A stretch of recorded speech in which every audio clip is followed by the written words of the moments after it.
নমস্কার। আজ সেই ঐতিহাসিক দিন।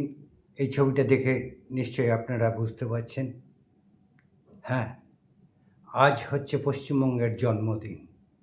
২০ জুন ১৯৪৭। এই দিনেতেই ডক্টর শ্যামাপ্রসাদ মুখার্জি মহাশয় তিনি ছিনিয়ে এনেছিলেন পশ্চিমবঙ্গের হিন্দুদের জন্যে এই পশ্চিমবঙ্গের মাটিটা।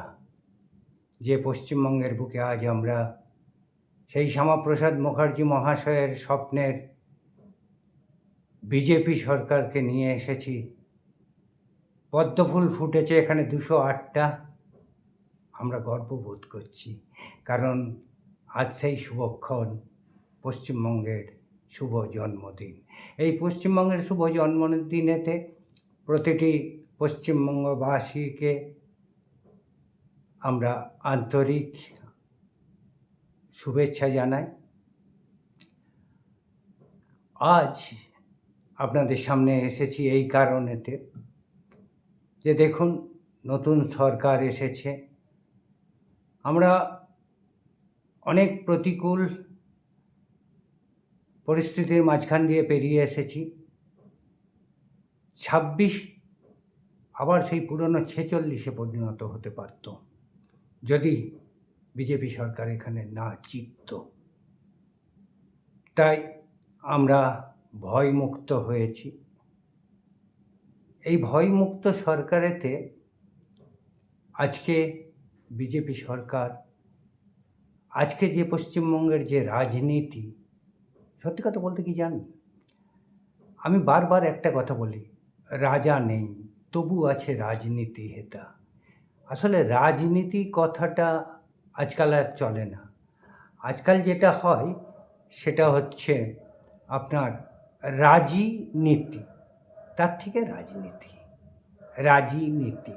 কারণ আমাদের অনেক জায়গাতে রাজি হতে হয় পরিস্থিতির চাপে পড়ে। আজ অনেকেই ভাবছেন যে নতুন সরকার এসে কি করছে, হঠাৎ ২০টা তৃণমূল থেকে সাংসদকে নিয়ে এনডিএ সদস্য করে নিল, এনডিএকে সাপোর্টার করে নিল। কি কারণে? নিশ্চয়ই কিছু কারণ আছে। আজ আপনার আমার ভুলে গেলে চলবে না যে এই পশ্চিমবঙ্গকে এনেছে জেনজিরা, যারা পরিযায়ী শ্রমিক। তারা বাড়ি ফেরার আশাতে ভোট দিতে এসেছিল যখন ১ কোটি এসআইআর থ্রু বিদেশি উগ্রবাদী জামাতেরা, বাংলাদেশিরাও তারা এসে এই পশ্চিমবঙ্গকে দখল করে রেখেছিল। তাদের হাত থেকে মুক্ত করার পরে এই আমার পরিযায়ী শ্রমিকরা ১ কোটি এসে আমার পশ্চিমবঙ্গকে জিতিয়ে আনে। তাই আমাদের সবচেয়ে আগে কর্তব্য হচ্ছে তাদের স্বপ্নটা পূরণ করা, তাই নয়? সেই জন্যেই আপনারা দেখবেন যে এখন শিল্পকে আনতে হবে। তাদের আনতে গেলে, বাড়িতে আনতে গেলে তো আমাদের কিছু করতে হবে যাতে তারা বাড়ি ফিরে আসতে পারে। তাই শিল্পকে নিয়ে আসতে হবে। তার জন্যে দেখুন আজ আমুল, টাটা বা এলএনটি এদের সাথে কথাবার্তা চালিয়ে অনেকটা এগিয়ে নিয়ে যাচ্ছে। আজ দুর্গাপুর স্টিল প্ল্যান্টের মতো আরেকটা স্টিল প্ল্যান্ট করার স্বপ্ন দেখছে, সেখানে একটা যাতে স্যাংশন পায় আরেকটা স্টিল প্ল্যান্টের, অ্যালয় স্টিল, দুর্গাপুর স্টিল এরা রয়েছে। আরেকটা যদি ইস্পাত কারখানা তৈরি হয়, কত ছেলের চাকরি সংস্থা হবে। সেই জন্যে তারা ফিরে আসবে।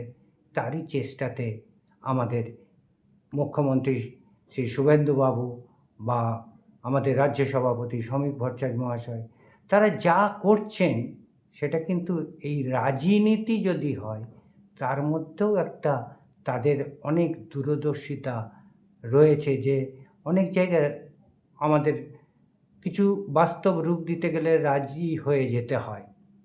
দেখুন, আপনাদের সবার জানা আছে আর্টিকেল 30। এই আর্টিকেল 30-র আন্ডারেতে সরকারি অনুদান পাওয়ার পরেও মুসলিমরা তাদের ওই মাদ্রাসাতে তাদের সংস্কৃতিকে বাঁচিয়ে রাখতে পারে, কিন্তু হিন্দুদের কোনো উপায় নেই তাদের সংস্কৃতি তাদের বাচ্চাদের পড়াবার। তাই অনেক কিছু যদি সংশোধন করতে হয় সেখানে আমাদের এই লোকসভার সদস্যদের প্রয়োজন। সংখ্যা প্রয়োজন, যেখানে বিলগুলো পাস করা যাবে।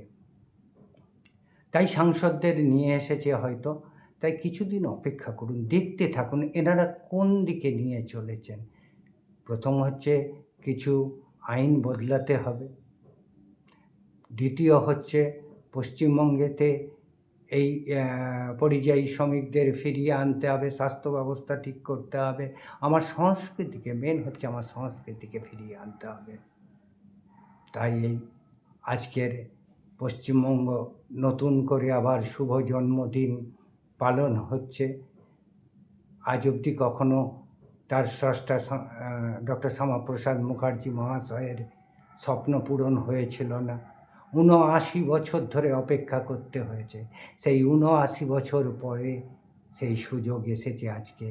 তাই আপনারা একটু ধৈর্য ধরুন, সবাই মিলে খুশিতে এই দিনটিকে উদযাপন করুন এবং পশ্চিমবঙ্গের ভবিষ্যতের জন্য শক্ত করুন মুখ্যমন্ত্রী ও সমস্ত বিজেপির ঊর্ধ্বতন যারা রয়েছেন তাদের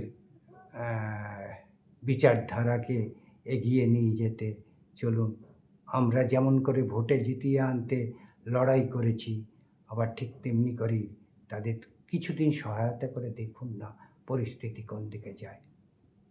জয় হিন্দ, বন্দে মাতরম, ভারত মাতা কি জয়।